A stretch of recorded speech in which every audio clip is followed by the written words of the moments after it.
Bonjour et bienvenue dans cette nouvelle vidéo de problèmes tactiques. Il s'agit de positions issues de mes parties d'amateurs et il vous faut trouver des combinaisons de gains. Dans cette première position, vous avez 5 secondes pour trouver un gain forcé pour les blancs qui ont le trait.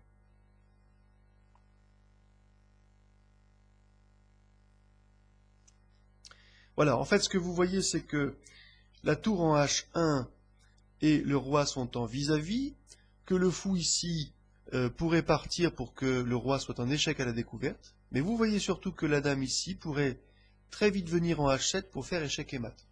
La seule ombre au tableau, c'est justement ce fou qui dérange, parce qu'il empêche la dame de venir directement sur H7. Vous voyez que si le fou n'était pas là, les blancs joueraient dame H7, échec et mat. Donc il faut se débarrasser de ce fou qui pose problème, et le coup le plus fort est de jouer fou en G8, échec à la découverte ici avec la tour, et sacrifice de dégagement du fou. Qu'est-ce que cela dégage? Ça dégage tout simplement la case critique H7. Le roi prend le fou, il n'a rien d'autre à faire de toute façon, et les blancs tranquillement font dame H7, échec et mat.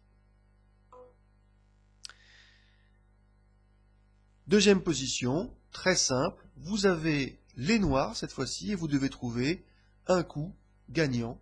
Vous avez 5 secondes.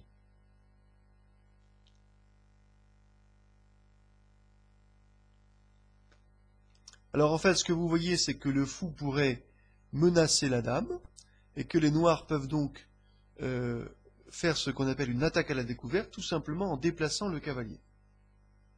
Alors, il faut donc dans cette situation-là trouver la bonne case pour le cavalier.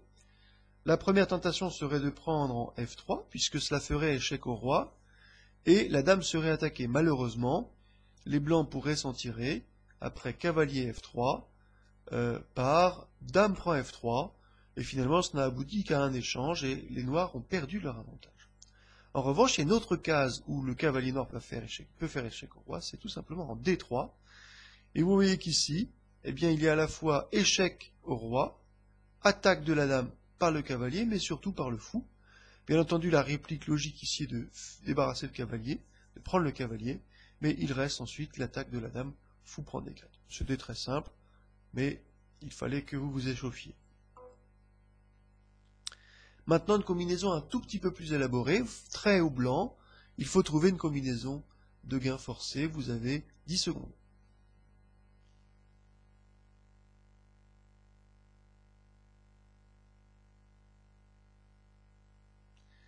Alors je vous rappelle, en guise de préambule, qu'il y a un adage qui dit que 3 pièces sur un roc ou sur un roi isolé égale mat. Là, ici, vous avez beaucoup de pièces qui peuvent participer à l'attaque. Vous avez cette tour, qui est déjà très bien postée sur la colonne H. Vous avez celle-ci, qui peut très vite rejoindre la première tour à l'aile roi. Vous avez la dame, qui peut très vite atteindre des cases critiques. Vous avez un cavalier en avant-poste ici, très fort, qui peut venir inquiéter le roi.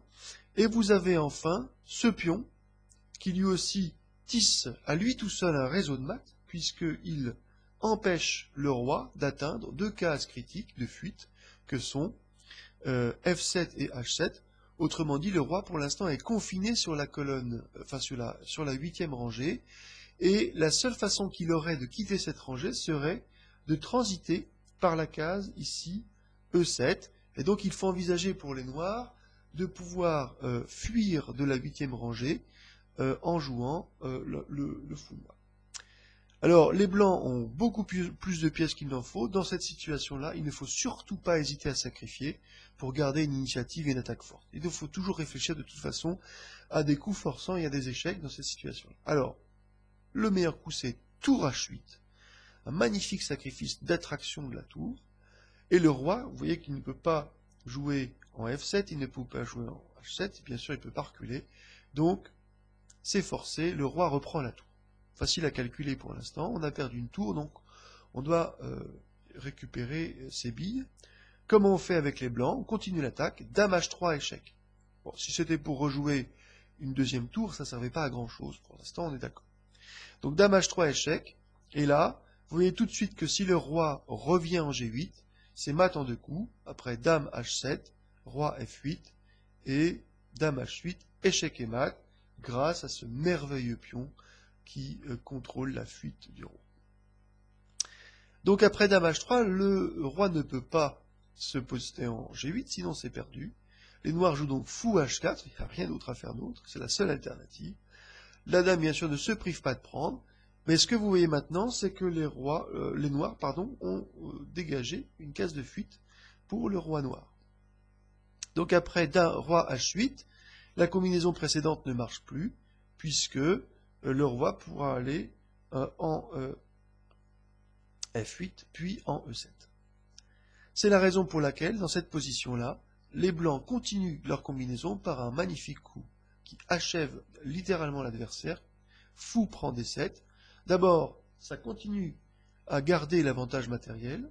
Ensuite, ce cavalier attaque la dame. Et enfin, et surtout, il contrôle une case de fuite pour le roi noir, qui est la case F8. Et vous voyez que maintenant, il y a une menace, double menace, la prise de la dame en B6 et dame H7, échec et mat. Devant deux menaces aussi féroces, les noirs sont obligés d'abandonner. Et c'est ce qui s'est passé. Une autre combinaison, maintenant vous avez les blancs, et vous devez trouver un mat forcé en 2 coups. 5 secondes.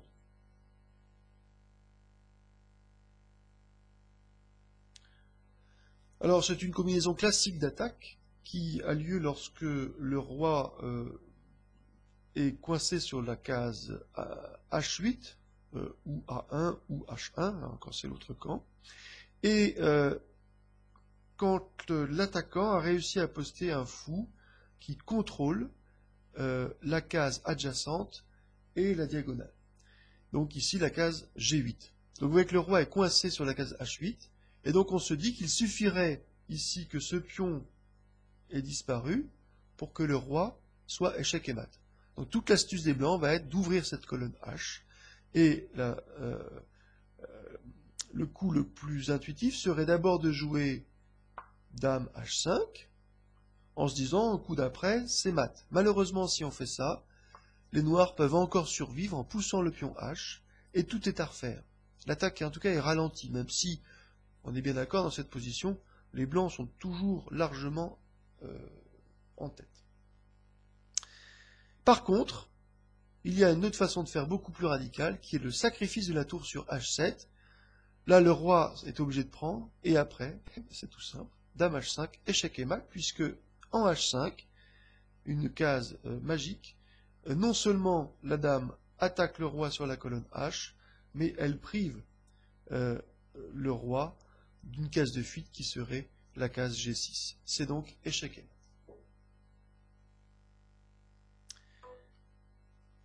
Pour cette dernière position, eh bien, je vous demande tout simplement d'appliquer la même idée avec une petite variante près.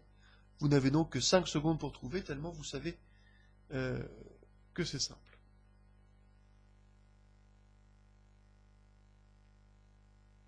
Bien.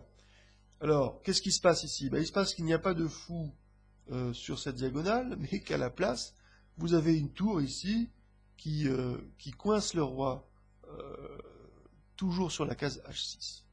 H8, pardon. Et donc, le roi étant coincé en H8, eh bien, il faut ouvrir la colonne H et y mettre une pièce lourde. Et ça commence par tour prend H7, échec. Reprise de la tour forcée, dame H4, échec. On continue l'attaque. Là, cette fois-ci, il y a une case de fuite possible, qui est la case G6. Mais vous voyez que grâce au soutien de ce fou ici, qui pourtant était attaqué par le cavalier, la dame peut se poster en G5. Et vous voyez que maintenant, le roi noir est coincé. Il ne peut pas jouer ici en F6 à cause de la dame et du pion. Il ne peut pas retourner en H6 à cause de la dame, ni même en H5, ni même en F5. Donc la seule case de repli est dame et roi H7. Et de nouveau, les blancs retrouvent la case magique H5. Et c'est échec et mat. Voilà, j'espère que ces petits problèmes vous ont plu. À bientôt pour des prochaines